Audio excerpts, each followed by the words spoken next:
अस्सलाम वालेकुम। CNS pharmacology के अंदर एक बहुत इम्पोर्टेंट टॉपिक है anti Parkinson drugs pharmacology. Anti Parkinson drugs क्या हैं, किस तरह से ये काम करती हैं, इनके साइड इफ़ेक्ट्स क्या हैं, मोड ऑफ एक्शन मैकेनिज़्म क्या है, इसकी हम डिटेल में बात करेंगे। लेकिन इससे पहले हमें ये पता होना चाहिए कि पार्किंसनिज़म क्या है। ये बेसिकली डिज़ीज़ जो है ये किसके रिलेटेड डिज़ीज़ है और इसकी फिर हम देखेंगे कि क्या ट्रीटमेंट है। तो पार्किंसनिज्म बेसिकली हमारा एक न्यूरोलॉजिकल डिसऑर्डर है। न्यूरोलॉजिकल डिसऑर्डर जिसमें होता ये है कि जो मसल मूवमेंट्स हैं वो एबनॉर्मल हो जाती हैं। मसल मूवमेंट जो है वो एबनॉर्मल हो जाएंगी। तो ये बेसिकली हमारे पास पार्किंसन डिजीज़ है। और इसमें अगर हम सिम्टम्स की बात की करें तो तीन मेन सिम्टम्स हैं इसके अंदर। सबसे पहले जो है होता है ब्रेडिकाइनेजिया। ब्रेडिकाइनेजिया क्या होता है? Slow muscle movements. Muscle movement जो है वो बिल्कुल स्लो हो जाती हैं। सेकंड जो है मसल जो है वो बहुत ज़्यादा रिजिड हो जाते हैं, रिजिडिटी बहुत ज़्यादा इंक्रीज हो जाती है मसल्स के अंदर। और थर्ड जो है वो ट्रेमर्स हैं। तो ये बेसिकली तीन मेन सिम्टम्स हैं जो कि पार्किंसन डिजीज़ के अंदर होंगे। तो अब हमने बेसिकली जब ट्रीटमेंट करनी है तो इन सिम्टम्स को हमने रिमूव करना है। तो उससे पहले हमें ये पता होना चाहिए कि इसकी पैथोफिजियोलॉजी क्या है। देखिए, जब भी हम फार्माकोलॉजी की बात करते हैं तो फार्माकोलॉजी में हम क्या डिस्कस करते हैं कि हम किसी भी डिजीज़ को कैसे ट्रीट करेंगे। तो हमने ये देखना है कि नॉर्मल फिजियोलॉजी जो है वो कैसे पैथोलॉजी में कन्वर्ट हो रही है। तो इस प्रोसेस में इसके अंदर जो सीक्वेंस ऑफ इवेंट्स हैं वो बेसिकली हमारे पास होती है पैथोफिजियोलॉजी। तो हम जब तक पैथोफिजियोलॉजी को नहीं समझेंगे किसी भी डिजीज़ के अंदर तो हम उसकी ट्रीटमेंट नहीं कर सकते।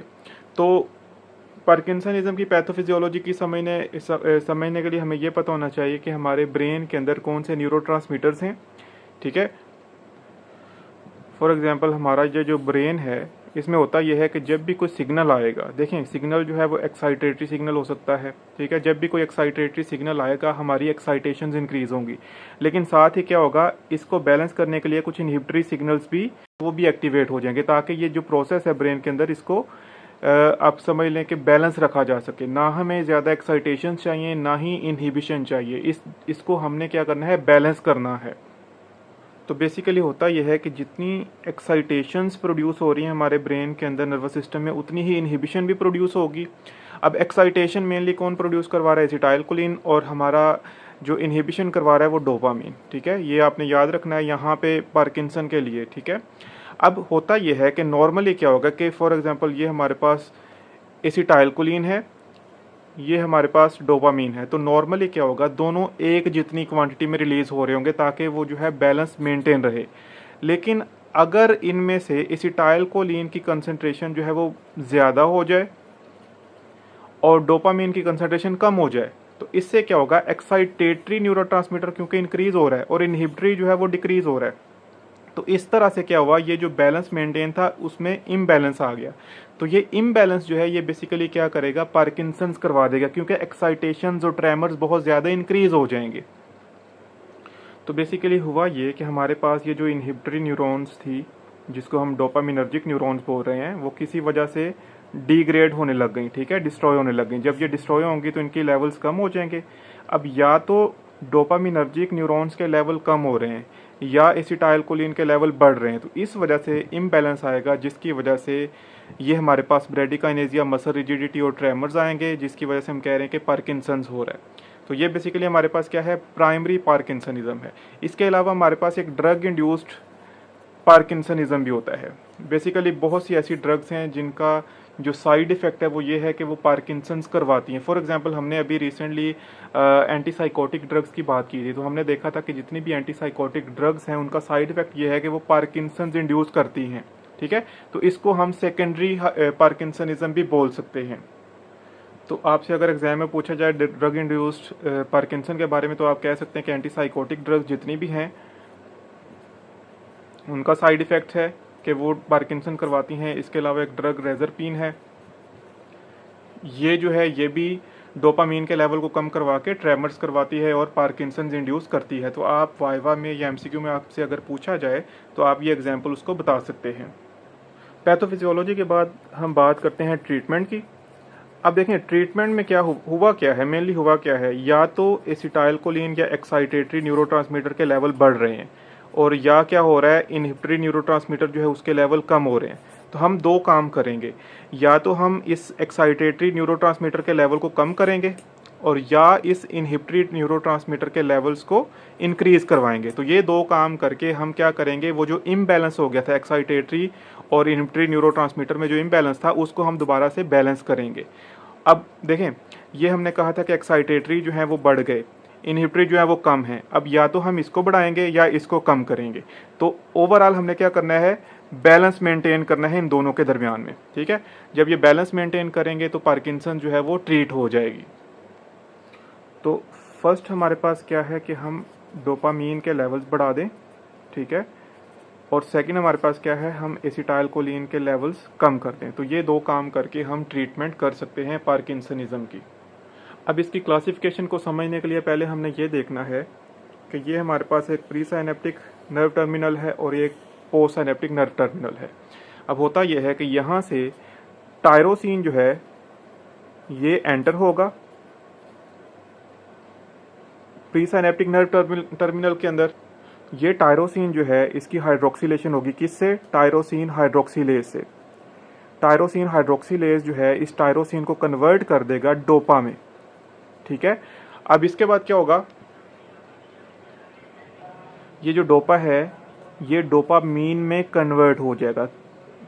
किस तरह से, डोपामीन डीकार्बोक्सिलेज एंजाइम की मदद से। इनको आपने हर स्टेप को याद रखना है क्योंकि यही स्टेप्स जो हैं इन्हीं के ऊपर हमने ड्रग्स को एक्ट करवा के अपने डोपामीन के लेवल को बढ़ाना है। तो इस तरह से डोपामीन जो है ये सिंथेसाइज हो जाएगा। अब उसके बाद क्या होगा, यहाँ पे जब हमारे पास एक्शन पोटेंशियल आएगा तो कैल्शियम एंटर होगा, तो यहाँ से जो है डोपामीन का रिलीज हो जाएगा, डोपामीन यहाँ पे आ जाएगा। ठीक है, उसके बाद होता यह है कि यहाँ पे जो है वो रिसेप्टर्स हैं डोपामीन के, डोपामीन ने इसके ऊपर बाइंड करना है और अपना इफेक्ट देना है। अब यहाँ पे जब डोपामीन बाइंड कर रहा है तो उसके बाद इनहिबिशन होगी। ठीक है, अब पार्किंसनिज्म में क्या हो रहा है कि डोपामीन के लेवल कम है। ठीक है, अब वो कम किस तरह से, एक तो ये बात आपने समझनी है कि ये जो साइनेप्टिक क्लेफ्ट है यहाँ पे ये जो डोपामीन आ गई है, यहाँ पे जो साइनेप्टिक क्लेफ्ट में आई है, यहाँ पे कुछ एंजाइम्स है मोनोअमाइन ऑक्सीडेज टाइप बी और इसके अलावा कैटिकोलोमिथाइल ट्रांसफेरेज। ये जो एंजाइम्स हैं ये क्या करते हैं, इस डोपामीन को डिग्रेड कर देते हैं। तो जब ये डिग्रेड करेंगे तो साइनेप्टिक क्लेफ्ट में लेवल्स जो हैं डोपामीन के वो कम हो जाएंगे। अब इस सारे प्रोसेस को समझने के बाद अब हमने क्या करना है, ये जो फर्स्ट स्टेप है डोपामीन के लेवल्स को बढ़ाना है। ठीक है, अब वो कैसे बढ़ाएंगे, डोपामीन अगर हमने बढ़ानी है तो वो किस तरह से बढ़ाएंगे। फर्स्ट हम क्या कर सकते हैं कि बाहर से हम डोपामीन दें, लेकिन मसला ये है कि बाहर से जब भी हम डोपामीन देंगे वो हमारे ब्रेन में नहीं पहुंचेगी क्योंकि ब्लड ब्रेन बैरियर को वो क्रॉस नहीं कर पाएगी। इसलिए हम क्या करते हैं, डोपामीन प्रीकर्सर यूज करते हैं। इसमें आपने ड्रग याद रखनी है लीवोडोपा। ठीक है, लीवोडोपा एक ड्रग है जो कि बेसिकली प्रीकर्सर है डोपामीन का। ये हम ड्रग यूज करेंगे, ये हमारे ब्लड ब्रेन बैरियर को क्रॉस करके हमारे ब्रेन में जाएगी, वहां पे जाके ये डोपामीन में कन्वर्ट हो जाएगी। तो इस तरह से ब्रेन के अंदर डोपामीन के लेवल्स इंक्रीज हो जाएंगे। हम डायरेक्टली डोपामीन नहीं इंजेक्ट कर सकते क्योंकि इसने ब्लड ब्रेन बैरियर को क्रॉस नहीं करना। तो एक ये तरीका है हम यूज कर सकते हैं डोपामीन के लेवल को बढ़ाने का। सेकेंड हमारे पास क्या है, इसके बाद हम ये कर सकते हैं कि यहाँ से जो डोपामीन रिलीज हो रहा है, ठीक है, साइनेप्टिक क्लेफ्ट में आ रहा है प्री साइनेप्टिक टर्मिनल से, हम इसके रिलीज को इंक्रीज कर दें। तो सेकंड हमारे पास क्या है, डोपामीन का रिलीज अगर हम इंक्रीज कर दें, जितना ज्यादा डोपामीन रिलीज होगा उतना ज्यादा वो साइनेप्टिक क्लेफ्ट में आएगा, उतना ज्यादा वो अपने रिसेप्टर के साथ बाइंड करेगा और उतना ज्यादा वो पार्किंसन के सिम्टम्स को ट्रीट करेगा। इसमें जो एग्जांपल है ड्रग की वो हमारे पास होती है अमेंटाडीन। अमेंटाडीन बेसिकली आपने याद रखना है कि ये एक एंटीवायरल ड्रग है। ठीक है, लेकिन ये डिस्कवर हुआ है कि अमेंटाडीन जो है ये क्या करती है, डोपामीन के रिलीज को इंक्रीज करती है। तो हम इसको यूज कर सकते हैं डोपामीन के रिलीज को बढ़ा के पार्किंसन को ट्रीट करने के लिए। इसके बाद हम क्या कर सकते हैं, थर्ड हमारे पास ये है कि देखें यहाँ पे मोनोअमाइन ऑक्सीडेज जो है ये डिग्रेड कर रहा है हमारी डोपामीन को। तो हम क्या करते हैं, monoamine oxidase type B inhibitor use कर सकते हैं। ठीक है, फिर इसके अलावा हम क्या कर सकते हैं, फोर्थ पे COMT कैटिकोलोमिथाइल ट्रांसफरेज जो है इसको इनहिबिट कर सकते हैं, कैटिकोलोमिथाइल ट्रांसफरेज इनहिबिटर यूज कर सकते हैं। जैसे ही हम इन एंजाइम्स को इनहिबिट करेंगे तो ये एंजाइम्स क्योंकि इनहिबिट हो जाएंगे तो ये डोपामीन को डिग्रेड नहीं कर पाएंगे। जब डोपामीन डिग्रेड नहीं होगी उसके लेवल बढ़ेंगे और पार्किंसन जो है वो ट्रीट हो जाएगी। और फिर इसके अलावा हम क्या कर सकते हैं, देखें ये जो रिसेप्टर है यहाँ पे उसने बाइंड करना है डोपामीन है, तो हम क्या करते हैं बाहर से ऐसी ड्रग दे देते हैं जो जाए और इस रिसेप्टर को जाके एक्टिवेट कर दे और वही काम करे जो कि डोपामीन करवा रही है। तो हम क्या कर सकते हैं, डोपामीन एगोनिस्ट यूज कर सकते हैं। तो ये जो है बेसिकली हमारे पास सारी क्लासेस हैं जो कि हम यूज़ कर सकते हैं डोपामीन के लेवल्स को बढ़ाने के लिए। चाहे हम प्रिकर्सर यूज़ कर लें डोपामीन का, लिवोडोपा, चाहे हम रिलीज जो है डोपामीन का वो इंक्रीज करवा दें, मोनोमाइन ऑक्सीडेज इनहिबिटर या COMT इनहिबिटर दे दें, चाहे हम क्या करें डोपामीन एगोनिस्ट यूज़ कर लें। ये सारे करके हम क्या कर सकते हैं डोपामीन के लेवल बढ़ा सकते हैं और जब डोपामीन के लेवल बढ़ेंगे तो पार्किंसन जो है वो ट्रीट हो जाएगी। इन सब की डिटेल जो है फार्माकोलॉजी वो आगे चल के हम डिस्कस करते हैं कि किस तरह से हर ड्रग जो है वो काम करेगी, हर एक का मैकेनिज्म क्या है।